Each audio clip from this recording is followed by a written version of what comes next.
These are live pictures from Kyiv, a European capital city where millions of people have spent a third night underground, sheltering from Russian attacks. Overnight, there have been more explosions near Kyiv and reports of fighting in the streets in the country's second biggest city, Kharkiv. But for now, the capital is still holding out. Ukrainians remain defiant.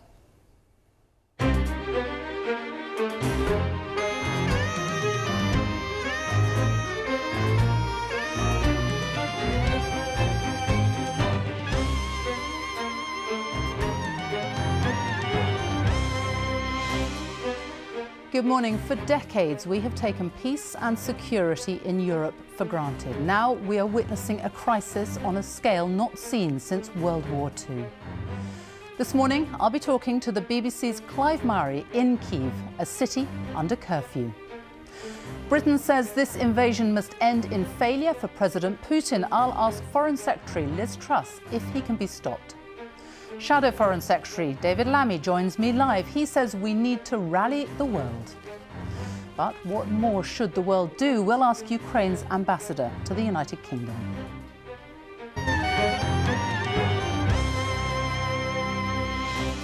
To help make sense of the unfolding events in Ukraine and look at how it's being covered across the papers, I'm joined by the former BBC Moscow correspondent Bridget Kendall, now an academic and author, and by the editor of The Spectator, Fraser Nelson. But first, the news from Ben Thompson.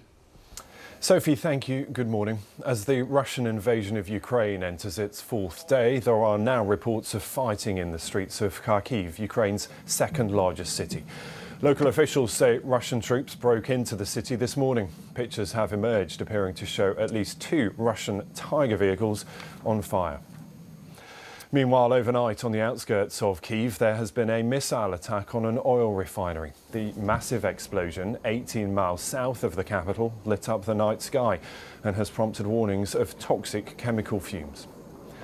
In retaliation for Putin's invasion, the UK, the EU, America and Canada have agreed to exclude certain Russian banks from the SWIFT international payment system, among other new sanctions.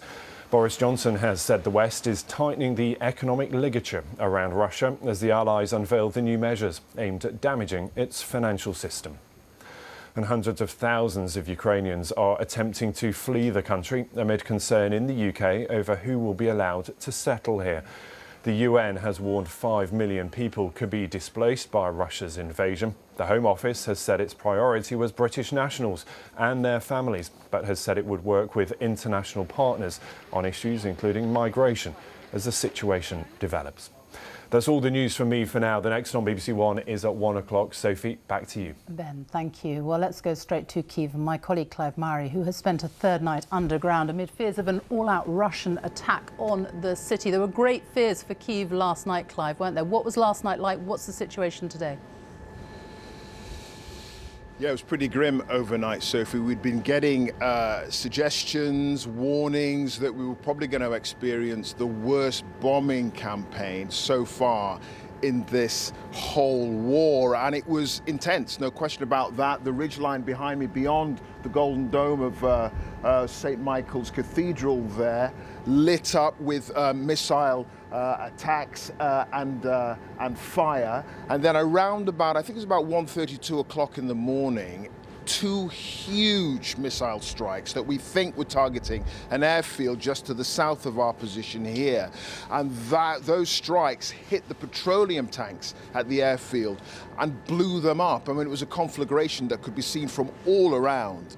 And I can only compare it to the sun rising. It was like dawn, frankly. The night sky lit up for miles and miles and miles. That burned for a good hour or so, and consequently, because of the fear of aerial bombardments, everyone goes underground. The BBC team here, we were in an underground shelter with about 100, 120 other people, and that's the case for the 2.5 million people in Kyiv, the 40+ million people across this country. They've now become subterranean, and when they eventually do come out in daylight hours, the supermarkets are getting empty. There's the fear that the electricity is going to be cut off and fuel is going to be a problem. It is getting really, really desperate and dire here. And frankly, given the fact that the Russian forces have overwhelming force of arms and strength in numbers, there are two scenarios.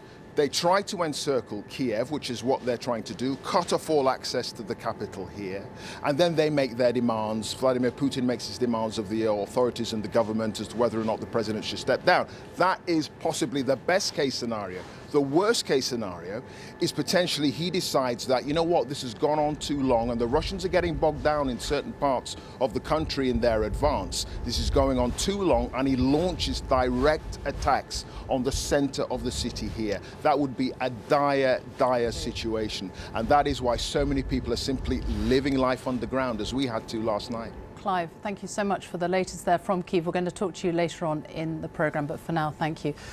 Let's look at the front pages of the papers this morning. Start with the Sunday Times. Terror stalks the streets is their headline. Ukrainian volunteers hunting traitors, the Kremlin and Kremlin spies as paranoia grips Kyiv. The Mirror, the fight is here, their headline. The Sunday Express, Lionhearts, Ukraine's resistance, pictured there on the front. The Observer, the world shuns pariah Putin, and a picture of just one of the many, many refugees who have fled their homes. The Mail on Sunday focusing as well on the refugees, the Mail's SOS for the innocent victims of war, and the Sunday Telegraph, fierce resistance slows Putin's advance across Ukraine. Well, with me to discuss the papers this morning, Bridget, Kendall and Fraser Nelson. Thank you both very much for joining us. Fraser, first of all, let's start with you. And it is this image here, isn't it? The civilians being handed arms to fight for their country. I think the Sunday Telegraph's picture here just shows the incredible scenes that are happening now in Kiev. I mean, the original assumption was that Putin would be able to take Ukraine as quickly as they took Crimea. Minimal force, you'd be able to do it. But the fight they're putting on, a guy here, according to the caption, has never held a gun before, being given one to defend his capital. So now you're finding the Ukrainians repelling the Russians from Kiev. They're now on day 4 of this. And of course, Putin has only used about a third of his 150,000 troops so far. Might he put in a lot more? Might Russia do to Kiev what they did to Grozny? These are the calculation, of course, but the world is now seeing these pictures. The world is seeing pictures of Russian tanks flattening Ukrainian cars. And Putin is losing sympathy in Russia. There's an opinion poll showing 60% are against him. Even China is the Chinese press is reporting this fairly even-handedly. And China is now asking Putin to negotiate. So it is possible here that what Putin thought were his allies, they're looking on this thinking, we just simply cannot support you as you go on to flatten what used to be your neighbour. And of course, this isn't some faraway country for the Russians. This is their next door. Ukraine used to be part of their family. So even some of the Russian press are looking in horror at what Russia is doing to what people regard to be their cousins over the border. Bridget, you spent a lot of time in Moscow. You were there for 6 years. You speak fluent Russian. You've interviewed Vladimir Putin twice. Is it difficult to gauge the actual mood inside Russia now? It's very hard at the moment. I think, to start with, I, like lots of other Russian analysts, never thought this could happen, for some of the reasons that Fraser said. Ukrainians and Russians are very close, and the reports we're getting from Moscow of people who, one parent is Ukrainian, the other is Russian, they've got cousins in both places. Why would he want to embark on this? It doesn't make sense, let alone the fact that it's an enormous country to try and subdue, and it is in the eye of the world's media. So anything we can glean from Russia is really important at the moment, and it's been very interesting in the last few days to note how the official media is handling this. They're calling it a special operation. Apparently, according to one of the papers today, they've been banned from using the words invasion or attack. It's a special operation. They're trying to make it look as though it's happening in the southeast of Ukraine, where the battle has simmered for all these years since 2014. So they can't really, it makes you realise why Putin might pause before going into Kiev, because how are they going to explain that to the Russian people? And then if you look among certain reports, there have, for example, been frantic mothers who've got boys who are Russian conscripts, wondering what's happened to their boys. There is a law in Russia that says a conscript can't be sent into combat, but if you sign up as a contract soldier, then you can. They're worried they're being forced to sign those contracts. And some of the things we've seen on social media of that tank, which came to a shuddering halt because it ran out of fuel, and a Ukrainian cheerfully asked them, "Who are you?" And they didn't even know where they were. It gives you a little sense that below the view we've had in the West of Putin being sort of all-powerful and a chessboard player who can move things around, that there's another reality there that he has to deal with. Oh, we've got this map here, and that's the Mail, isn't it? And just the size of this attack. I would say, I think a lot of our focus is inevitably on Kiev, because that's where the journalists are. It's great that lots of papers and BBC and others, broadcasters, have people in other cities. But if I were Putin, I'd be looking now thinking, pause on Kiev, as Clive said, maybe try and encircle it, but go for other areas. So we're hearing this morning about attacks in the south. Surely he's going to want to try and take that sea coast. We know from reports in the Russian media, they announced with triumph that they've taken some land near Crimea so that the water which was cut off from Ukraine, they can now get into Crimea again. They're going to try and get the bit of seacoast which is still Ukrainian between the areas that they control in the southeastern Crimea. And maybe that's what he's going to think about now. And what we're hearing today, reports of fierce fighting in Kharkiv, where there probably aren't so many Western journalists. There are lots of Ukrainians telling us what's happened. I think we have to be very fearful about what may happen in the days ahead, not just in Kiev. Fraser, the impact, the pictures that we've been seeing really harrowing, and all the thousands, hundreds of thousands of people leaving their homes, trying to cross borders, queues at railway stations, trains they cannot get on. And it doesn't take much imagination, if you're living in Kiev, to think that Putin might try to flatten the city in a few days, in which case, of course, you would take your family out of there. And we're seeing the UN reckons it's 140,000 people now on the borders, and on the Hungarian border as well. So we're now, of course, this poses a real question to the rest of us. What do we do? Does Britain take them in? I think there's it's a no-brainer for us. We ought to give, I think, asylum to anybody with a Ukrainian passport who wants to come here. Anybody, absolutely. I'm a little bit biased here because my wife's family are refugees from the Soviets. They came from Prague when the Russian tanks came there. And then Sweden at the time took them in. And I think that was a very wise decision for them. But it wasn't so long ago until we gave anybody from the whole of the EU right to come and live in Britain, and things didn't topple over then. So I think that making a big open offer to all the Ukrainians will be the least we can do. I mean, right now we are sending in lethal support. We're one of the first countries to do so. We've sent in 2,000 anti-tank missiles. We've done pretty good compared to other European countries, but obviously it's not enough. And helping the people now on the run, I think, is a pretty clear moral imperative. And Bridget, this story here, this is the Observer, isn't it? Yes, here we are, the headline, "Don't call it a war, propaganda filters the truth to Russian media." They're not allowed to say it's a war.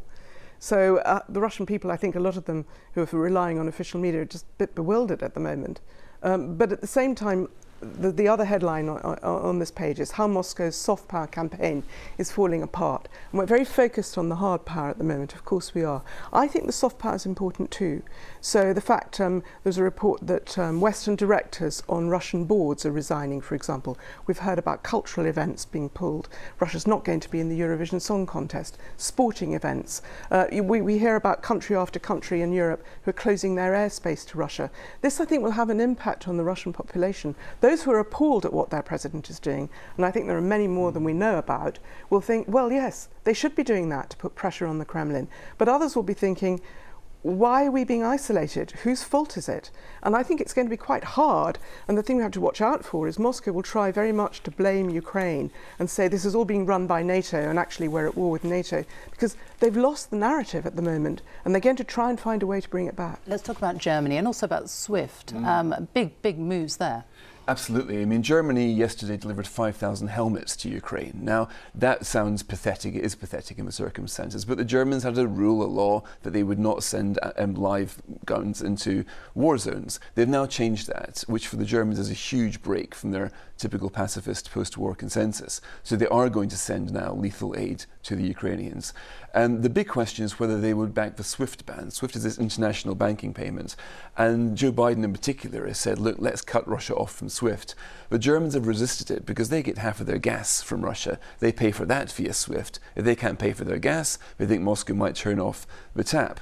But Britain now thinks it's making headway. Boris Johnson has been leading the calls for the Russians to be kicked out of SWIFT. And it seems that on Monday, Britain and the EU and Canada are going to announce some Russian banks cut off from SWIFT. not the whole Russian country, because it is rather a difficult equation. I mean, in the Sunday Telegraph, Jeremy Warner points out that Russia's been preparing for this for years. Right now, Britain, almost all of our bank transactions are SWIFT. In Russia, 85% of them have moved to a new system because they've been preparing for this. So cutting SWIFT off might end up causing the outside world more trouble than it causes Putin. And it also might help Putin say to the outside world, look at how cruel the West is, look at how they're impoverishing you further with sanctions.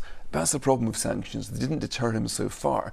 I'm not sure how much impact they're going to make now. Do you think, Bridget, that President Putin has launched an unwinnable war? Yes, I do. I mean, the West could tell him that from Iraq and Afghanistan, right? When you try and take a small territory, you can do it. When you take a big one, you can't. You can move in, but how do you occupy it? There will be a Ukrainian insurgency for years if there isn't some sort of resolution to this, which may be the reason why we keep hearing from Moscow talks about, well, maybe there could be talks, because perhaps what he's always thought is he's tightening the screws, but his aim all along has been to try and force Ukraine into talks, because he doesn't actually want to try and hold this country. How can he? Especially think of these Ukrainians, how strongly they feel about their country now, and they've been through this before. Many of them, their grandparents will remember the Second World War. And Fraser, one final question to you. Do you think people here in the West realise that the impact that this is going to have on people's lives and also on people's wallets? I mean, the cost of this, of the sanctions and the impact it will have here. I think Boris Johnson has not properly explained that sanctions hit both ways. There was a study a few days ago suggesting electricity bills could be up another £1,000 a year to £3,000 on average because of the price of gas. So if you do sanctions, it really does hurt your own economy. You need to tell people, look, this is going to hurt us as well as them. Are you ready for it? We haven't yet had that frank conversation in Britain. Fraser Nelson, Bridget Kendall, thank you both so much for joining me. Let's find out what the weather has in store with Susan Powell. Thank you, Sophie. Good morning. Some extensive sunshine to come across the UK today. This was Taunton just a little earlier. You will also notice some frost there, though, on the grass in front of the daffodils. It has turned somewhat chilly overnight under clear skies. But for today, the sunshine, if anything, more widespread than yesterday, as we see it pushing back into Northern Ireland and Scotland, sending this weak weather front out away from the Western Isles for the afternoon. Quite breezy towards the west later on, gusts up to 40 miles per hour for Western Scotland, but feeling spring-like with temperatures of 10 or 11 degrees. Overnight Sunday and into Monday, a different story. A lot more cloud sweeps across the UK as this weather front arrives. Some rain for many overnight Sunday night. A milder start to Monday under the cloud. Lows of 6 to 8 typically. Perhaps just a patchy frost in eastern England where the skies stay clearer into the small hours. Monday, though, and it's really all about this weather front trying to move its way across the UK. It's got a buckle in it, however, which means it's quite hard to plot its journey from west to east that clearly. Currently, it looks like the wettest weather on Monday will push into southern Scotland, certainly affect northern England, Wales and the southwest. To the east, I think it will stay dry, and behind the weather front, some clearer spells, although strong winds for the northwest of Scotland. That heavier rain, though, will shift eastwards after dark. Back to you, Sophie. Susan, thank you. Well, the speed of Russia's attack has taken the world by surprise. Despite the Russian military build-up and repeated Western intelligence warnings when President Putin ordered his troops to cross the border on Thursday morning, people were shocked. I spoke earlier to the advisor to Ukraine's Deputy Prime Minister, Svetlana Zalishuk, and I began by asking her what the situation was in Ukraine this morning. From what I can read in media, because this is what we do, we wake up during the night, we wake up every hour just to check what's going on to our city, to our home, to our country. So Kyiv, the capital of Ukraine, is under control of Ukrainian military forces. The rest of the cities, as our Minister of Defense state, also under control of Ukraine. At the same time, we see that there were a number of breakthrough of military equipment in different cities. There was a very big explosion in the neighboring town to the capital, and the oil plant has been bombed, exploded. It's a huge fire that you can see dozens of kilometers away. Which is also can be a problem from an environmental point of view. In Kyiv, I read that a family has been just killed, with a small daughter, like 7 years old kid. From what I understand, the Russian soldiers just wanted to take their car from them. So they killed the whole family, and 2 kids of that family stay in the hospital at the moment. It's devastating. How much longer do you think Ukraine can hold out? I think that Ukraine demonstrates incredible resilience and resistance. Ukrainian president performs an incredible leadership, it seems to me, and the same with the army. I don't think that Putin actually thought that. I think he thought that it would take much quicker to conquer Kyiv. This is what we hear. This is what we've heard from his speeches. This is what we read also from the intelligence data, that they are really surprised that they can't move forward, that they can't go into the cities and get the control. Probably he thought that his people will be welcomed here, or he will be welcomed here, but instead he received 40 million nation united in its hatred and its resistance against Russian army. It's very difficult to say how much time will it last longer, but I definitely know that we are ready to protect our country. Ukrainian army is ready to protect our country. Ukrainian leadership, government, parliament, everyone is there calling people to take the weapon, to go into the streets, to protect their cities. I read today also in the morning that in one of small towns, people just get united with the police, just, not military people, just simple people. They reached the column of the military weapon, of the military equipment of Russians, and they stood there with the crowd, and they stopped them to entering their town. They just negotiated. With their own bodies, they were protected the entrance to the city. Ukraine will not give up, but we need more sanctions and more weapons. What will happen to members of the government if Russia does take over? This is a very difficult question, and psychologically, I don't want even to answer that, because I have to suggest that Ukraine will surrender, and we will lose our free and democratic country. We will lose our homes. Me personally, I in that case, I don't know even if I can come back to my home, because I'm blacklisted in Russia. It's just surreal to think that Ukrainian government will surrender and Russians will appoint some puppet government, as we've heard, as we've read of what Putin was going to do in Ukraine. It's just simply impossible, because puppet government will not be able to operate, because every single person in this country will not accept it. Svetlana Salishuk, thank you so much for joining us this morning. Thank you.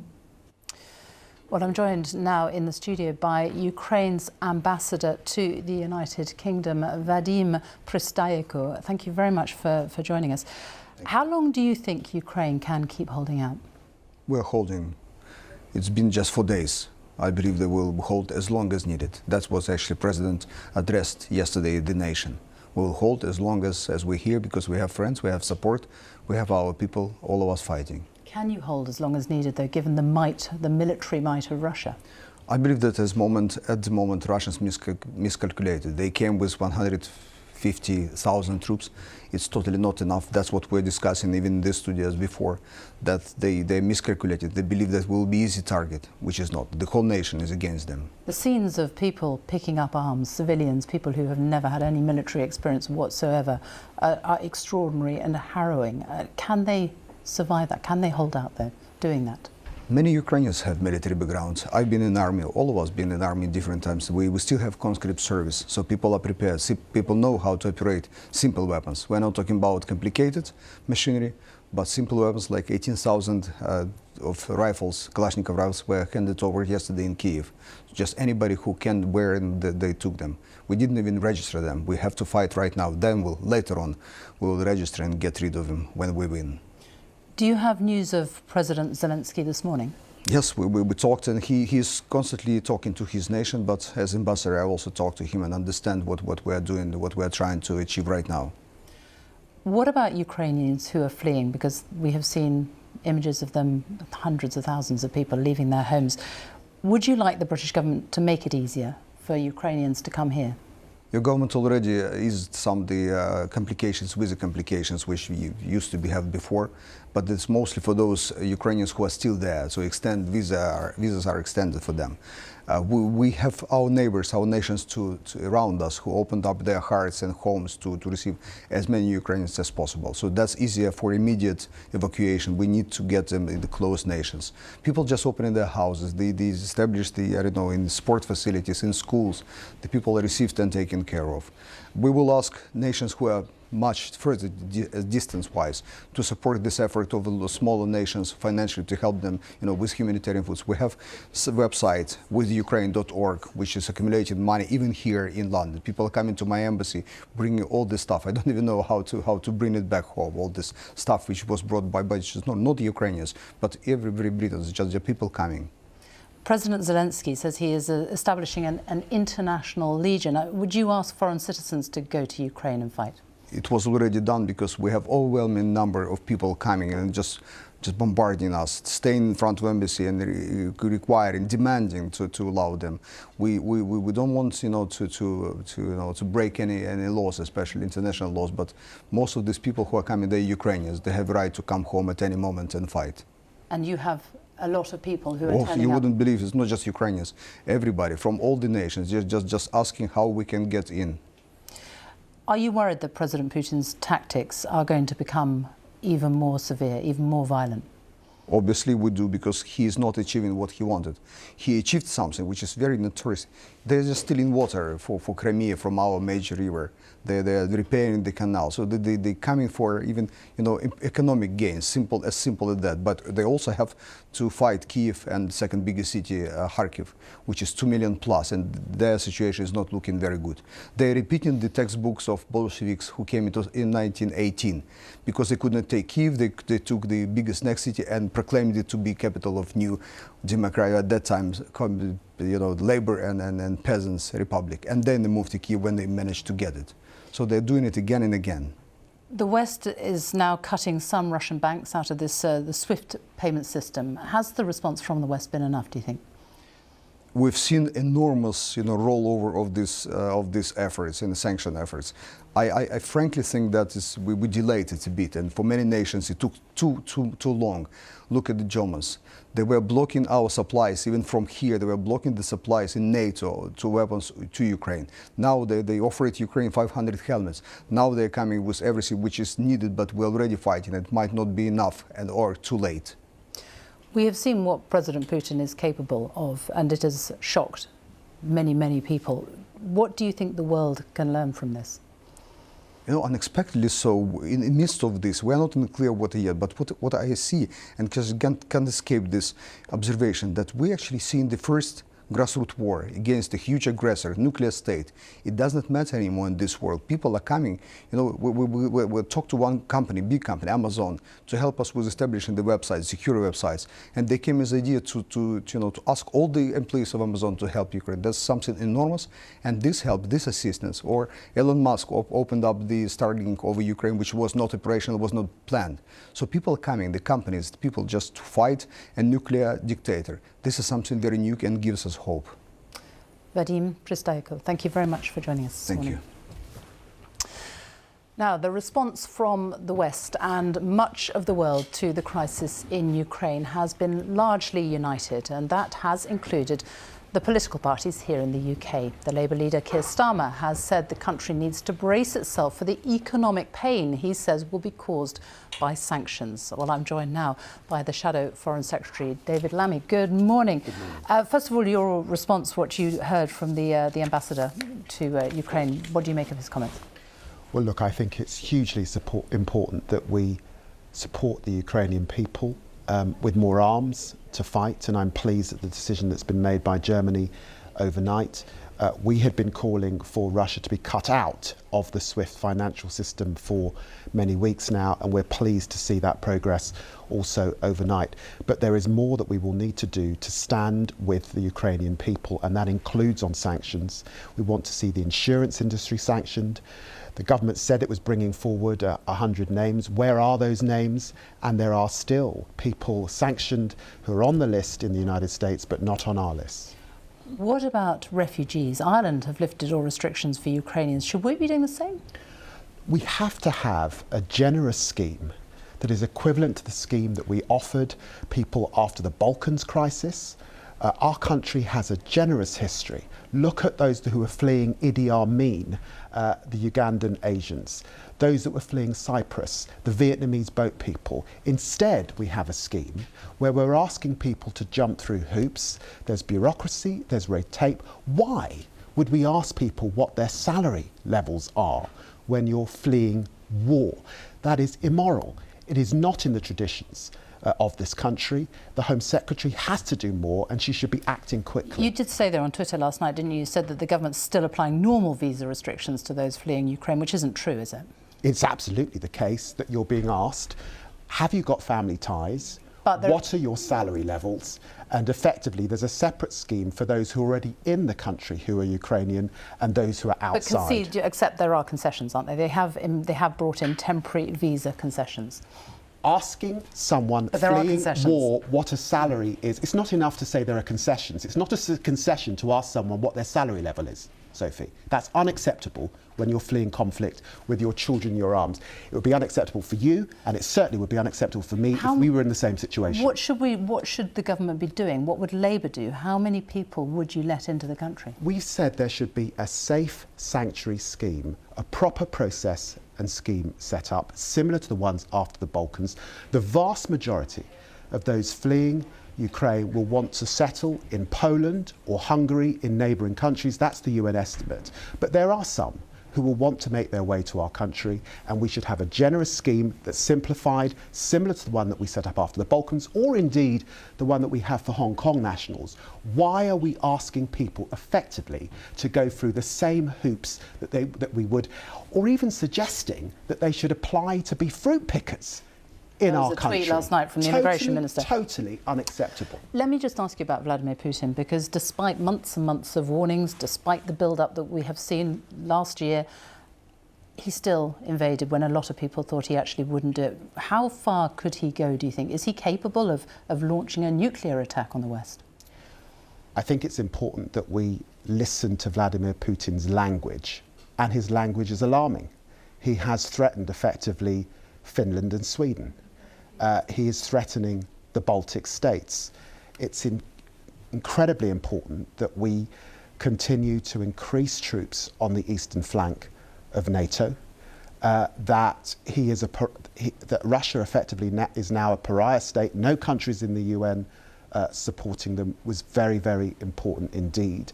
That we squeeze his ability to finance war, and I hope that it is that combination of effort that helps him to step back from the brink. But of course, this is the most serious issue facing this country and the global community, frankly, since the Second World War. And it's serious because he does have nuclear weapons.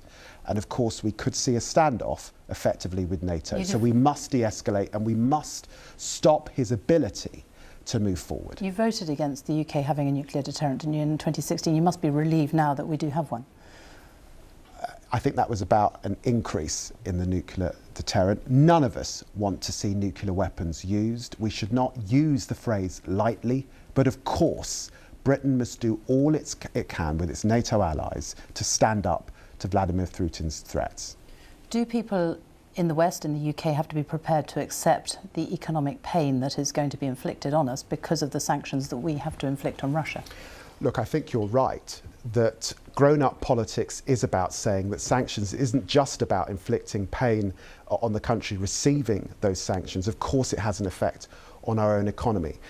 But I do say, particularly in relation to energy prices, that's why we need a windfall tax on the oil and gas, who've made huge profits. That's why the government should not be countening a tax rise in national insurance. And that's why they should be supporting people with their energy bills and not asking them to pay back a loan. For all of those reasons, the issues that we've been raising for months now become more important, not less important. Do we need to look again at something like fracking to give us a more sustainable energy source? We should have been diversifying our energy supplies, making sure that we were investing in renewables. We should not have made the decision that the government made around gas storage. What about fracking, though? Greater pressure. I'm afraid I'm not briefed sufficiently on fracking to start throwing that around, but I do think we should have diversified our energy sources, renewables, nuclear, the whole package of things that we said we would do, that I'm afraid haven't been done. David Lammy, thank you very much for joining me. Well, we will come back to events in Ukraine in a moment, but first something very different. A TV series that has gripped millions of people for years now, but is coming to an end. Killing Eve has reached its 4th series. It begins next week. If you can't wait that long, you can start watching it on iPlayer tomorrow. Let's have a look at what you can expect. I'm hardly asking for a kidney, Eve. But if I am, I'm offering you a slice of lung in return. You're clearly still looking into them. Why else would you be working for a private security firm? The people are nice. I'll pay for access. I mean, money's not a problem. Well, I'm delighted to say that Fiona Shaw is with me in the studio. Can this really be the end, the final series? It is the end, and maybe it's no bad thing when you hear, the facts of this week are sort of trumping the fiction of Killing Eve. Maybe all things come to an end and at the right time. But we're very sad to see the series go, of course, because it was a way of exploring all the outlander things that might happen in the world. The awful things, every now and then, the awful things do happen. And it has taken off, really, hasn't it? From series 1, it really has caught people's imaginations. It's something. It's the story, the gripping story. Yes. It's the super spy, isn't it? But it's also the humour, the dark humour that is used with it. I think what's extraordinary about Killing Eve, and I think Sally Woodward-Gentle, our producer, has said this, that the plot is merely the premise of the thing. People begin to enjoy spending time with those characters. They're as interested in Carolyn buying chops as they are in solving world issues. And I think it's very empowering for the viewer. And I think that's probably what all fiction does, is that it gives people energy. You think, oh yeah, that's really silly. They're really silly underneath. And it gives people power, I think, to watch it. So it's become very popular. People, I don't think, care what we're talking about once we're talking about something. There's a lot of, you mentioned Sally Woodward-Gentle, the executive producer, and there's a lot of luck, a lot of chance that's been involved in this series, isn't there? Because she discovered it completely by chance. They were just novellas, weren't they? Very, very little known novellas. And she then got Phoebe Waller-Bridge, who wasn't that well known, to write the first script. I think that was a stroke of genius, that she saw Phoebe's mind and, applied it to something I don't think Phoebe had ever thought of, which are these strange novellas to do with suspense, but they're not even suspense, they're sort of fantasy suspense, aren't they? And Phoebe has a marvellous mind for this kind of thing, which is she's almost like Oscar Wilde, that she can turn anything on its head and somehow make you see the other side of something. And somewhere the gap between seeing the truth of something and the lunacy of something, in the gap is humour, and she's a master of that. And she loves you, because she not only used you in this, and your role got bigger and bigger in this, didn't it? It did. You're also in Fleabag with her as well. Yes, well, a very small role of Fleabag, but she asked me as one Christmas, said, will you come in and do this day? And what was astonishing about Phoebe, this is Fleabag, where she played this person trying to go through her life and understand the horrors of being a woman in early life.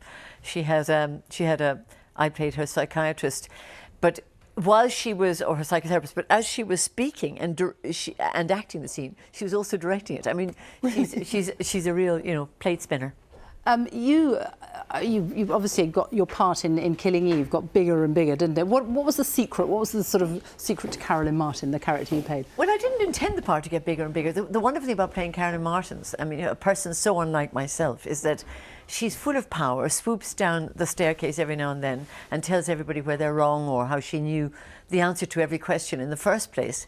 But it got bigger when the writers began to get interested in who she was. I was very happy with her remaining mysterious, but they began to explore her home life and then her past, or who she really is and what would she be like without power, which is very much what this season's about, is that if you take away Karen's power, who is she? And I mean, the truth is that most people are just people like you and me, if you take away the thing that makes them, that empowers them. But that's been what's been explored this season for me. And what I love about you is that your roles, you know, they get bigger and bigger. You, when you were, I think I must have right in saying, when you were in your 20s, you thought that was old. In Hollywood, 28 was old. Yeah, I was going to Hollywood. I was doing My Left Foot, the film, which had been the first sort of major film that came out of Ireland at the time.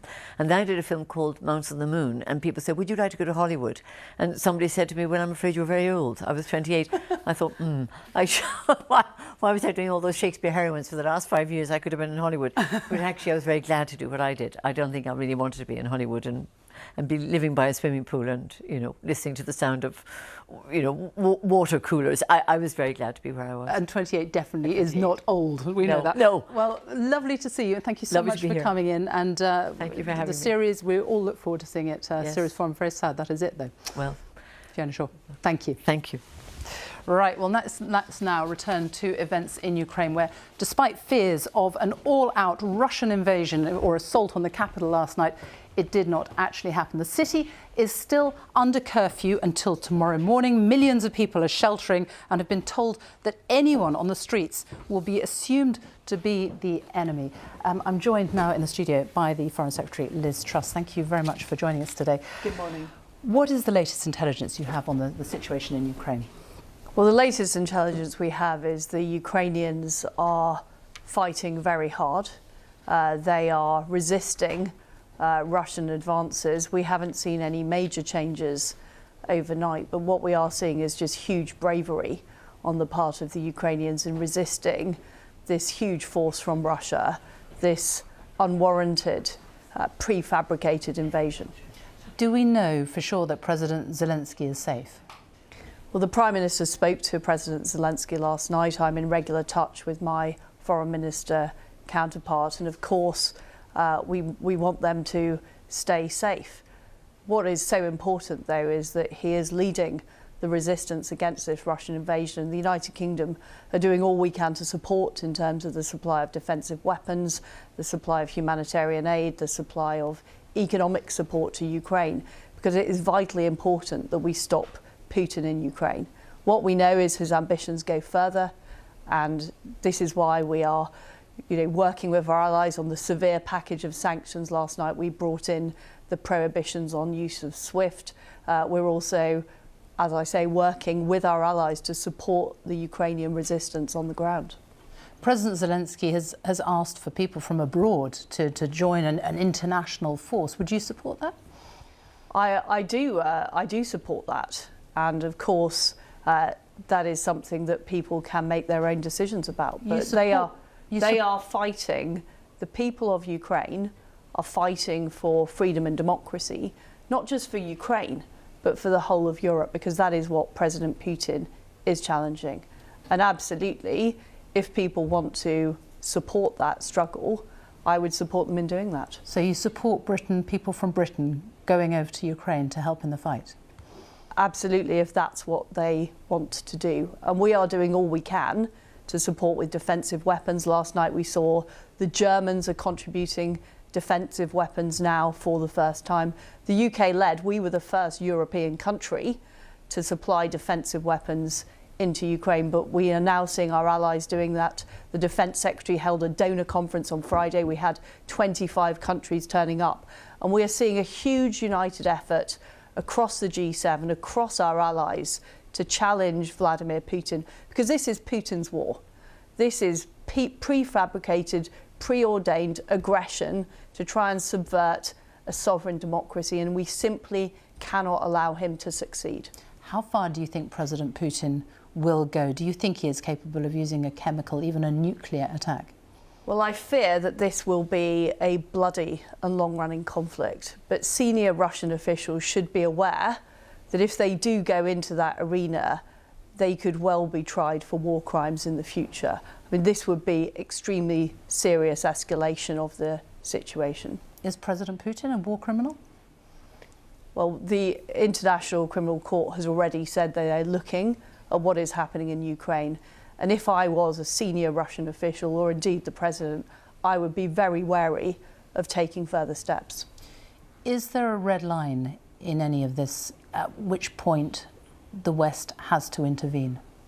Well, we are intervening in that we are supplying defensive weapons. We are supporting the Ukrainians in defence of their country. And I think Vladimir Putin is surprised by how hard the Ukrainians are fighting and how much resistance there is, and also how severe the sanctions have been from the international system. These are far more severe than any sanctions in the past, targeting Aeroflot, the use of airspace over vast swathes of Europe, targeting the banking system. And what the aim is to do is to degrade the Russian economy, to stop the money that Vladimir Putin has been able to use to fund his war machine. And that will take time. Those sanctions will take time, but it will have the effect of reducing Putin's room for manoeuvre. The impact of all this, we are seeing pictures of people, hundreds of thousands of people who are now leaving their homes. Some of them there are the stations being put on board trains, one train going out a day. I mean, it is desperate, isn't it? Will you waive visa requirements for Ukrainians coming to the UK? It is a desperate situation. We're working with the United Nations, we're working with the Red Cross to keep humanitarian corridors open. We put support into the neighbouring countries like Slovakia and Poland to help with the refugee crisis. And of course, Britain has always welcomed refugees fleeing from war, and we're urgently looking at what more we can do to facilitate that. But ultimately, what we need to make sure is that we protect Ukraine as a sovereign democracy. Ultimately, the people of Ukraine want to live in Ukraine, and that is why they are fighting for their future. But in there. the short term, the situation for people there is desperate, as we know. And just in terms of people who are leaving their homes, who are crossing the borders, and there are huge queues to get out. In terms of people who might want to come here, it's still very, very difficult, isn't it? There are temporary concessions in place for some family members of British nationals, but if you're a resident here, that doesn't apply. It's very difficult. Anyone who has no connection to the UK cannot get in. Are you going to look at changing that? We are looking urgently at what we can do. We're working with European partners about how we support refugees who are leaving Ukraine. So yes is the answer. So you are looking at loosening those restrictions? We are looking at what we can do to make sure we are able to support refugees fleeing this appalling war, Putin's war. The Immigration Minister, as I'm sure you're aware, Kevin Foster, tweeted last night, as you will be well aware, there are a number of routes, not least our seasonal worker scheme, you will recall from your shadow DEFRA days, which Ukrainians can qualify for alongside the family route for those with relatives here. I mean, the message to Ukrainians is that they can come here if they're willing to pick fruit. I believe that tweet has been deleted. We are working on what more we can do to support refugees coming out of Ukraine, working with our European allies. But the number one thing we need to do is support the resistance effort in Ukraine. We need to stop Putin's ambitions in Ukraine. There are dire consequences if we don't for freedom and democracy across Europe. That is why I'm so pleased that the Germans are now sending defensive weapons into Ukraine. That's why it's so important that we're doing all we can to degrade the Russian economy by targeting oligarchs, by targeting banks, by targeting oil and gas. We will continue. I've got another meeting with my G7 counterparts today. We will continue to tighten the ratchet on Vladimir Putin, to tighten the ratchet on the economy. We will continue to support the Ukrainians in all that they do. But for people who are desperate to get out, and we know there are an awful lot of people who are desperate to get out, how soon are we going to start taking refugees? How many are we going to accept? Well, as I've said, this is something we are urgently looking at. We are already providing support on the ground. We've sent forward teams into Poland and Slovakia. We're helping the Poles, the Slovakians, other neighbouring countries with that effort. I will be travelling to the region this week, and we will do all we can to support Ukrainians both in Ukraine and those who have had to flee because of this appalling war. It is shocking to see these scenes unfolding in Ukraine, something despite the build-up, despite the warnings, so many people never thought would happen. Let me just play you a clip from the Prime Minister speaking in the Commons. This was back in November. The old concepts of fighting big tank battles on the European landmass, which I think is what you're driving at, are over, and there are other better things that we should be investing in the FCAS, in the Future Combat Air System, in cyber. This is how warfare in the future is going to be fought. The concept of fighting big tank battles on European landmass is over, and yet we are looking at just that. Are we going to have to rethink defence, foreign policies that we now know were wrong? I don't think any of us thought we would be here, and it is an appalling situation to see this war taking place on European soil, this completely unprovoked war, an attack on a sovereign democracy. And we are supplying technology like anti-tank weapons, which are being effective in Ukraine, the so-called NLAWs. We are supplying conventional weaponry, we are supplying equipment, but we are also supporting in the information war. And this is what Russia has been doing for a number of years. After the Cold War, they didn't get rid of their information units. They've been spreading disinformation and deceit, trying to create false flags, trying to create puppet regimes. And we have re-established our information cell. We have been active in supporting the Ukrainians. So this is a hybrid war.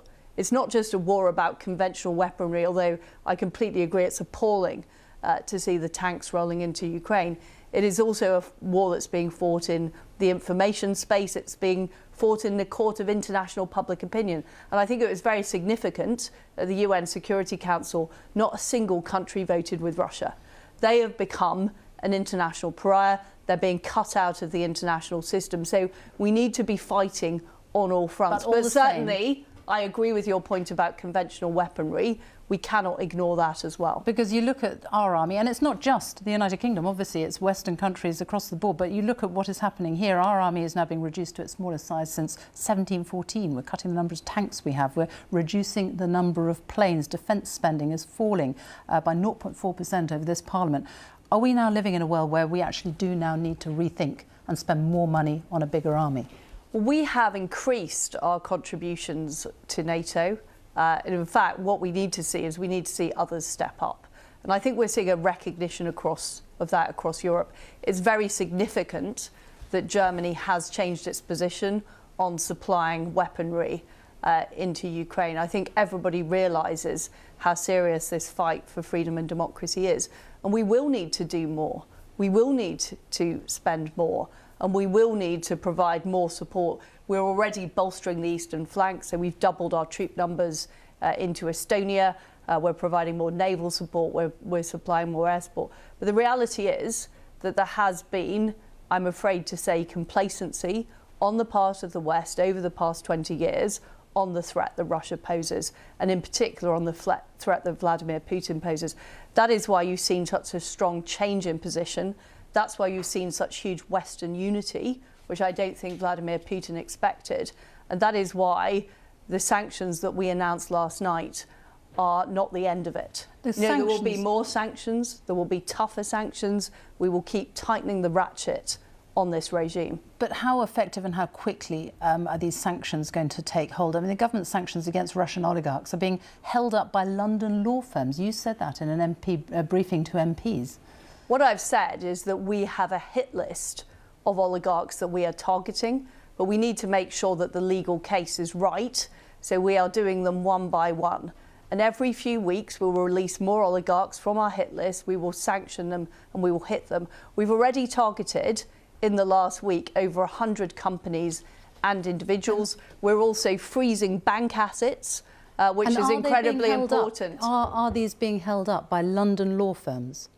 Well, are they making it more difficult? In any case, when you sanction an individual, you need to make sure there's a correct legal case in place. We have tripled the number of people working in our sanctions unit in the Foreign Office. We are working through all the cases. We need to make sure they're legally watertight. Next week, we'll be introducing legislation on the Economic Crime Bill. We'll be introducing legislation to freeze bank assets.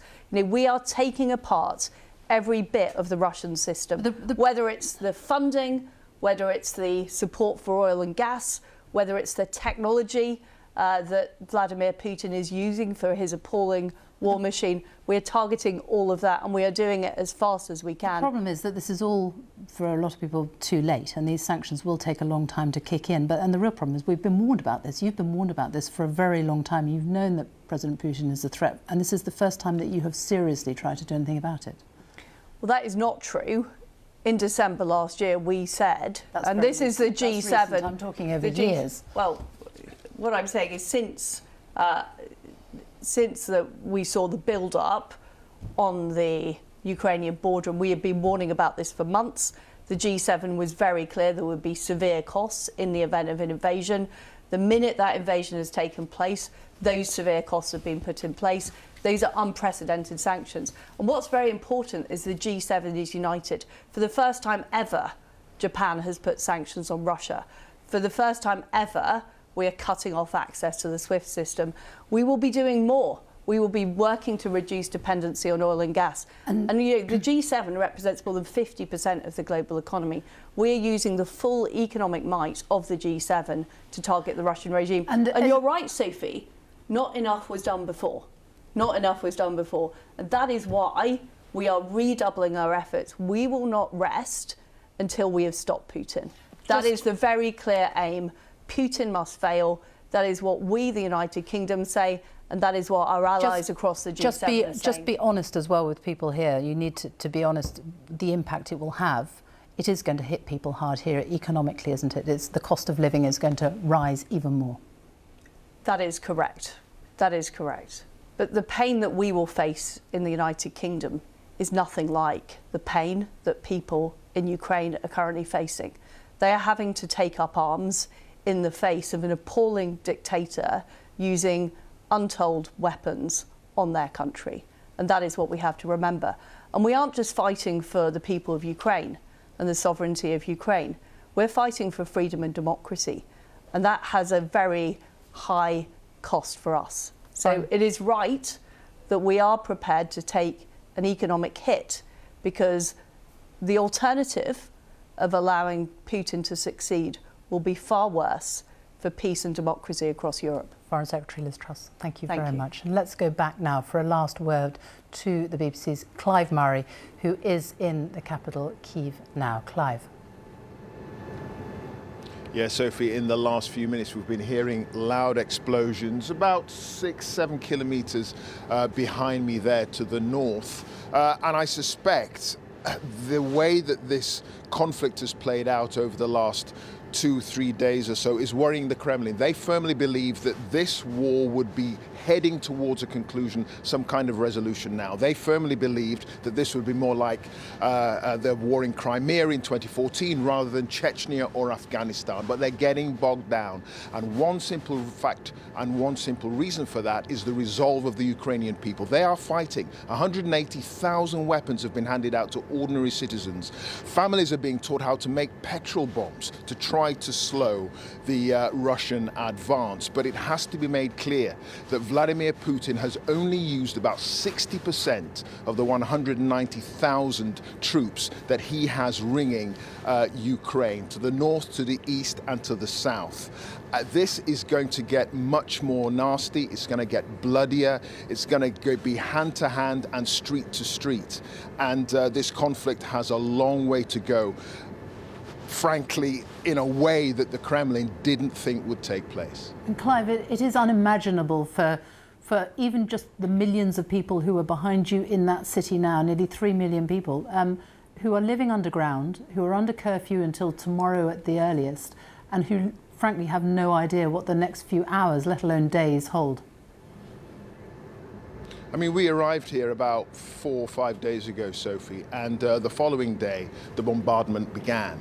And you saw streams of vehicles, cars, vans, whatever people could get in to try to get out of the city. And that was happening all across Ukraine. It is now much more difficult to get to the border areas now, to head west to Poland and so on and so forth. It's much more difficult, and another huge explosion there that we've been hearing, and we're beginning to feel the vibrations here in the center of the city. The war is getting closer and closer to the center of Kiev, and it's going to be nasty. Clive Murray, for you, for all your teams, for the people there, please stay safe and thank you. And that is it from us. Goodbye.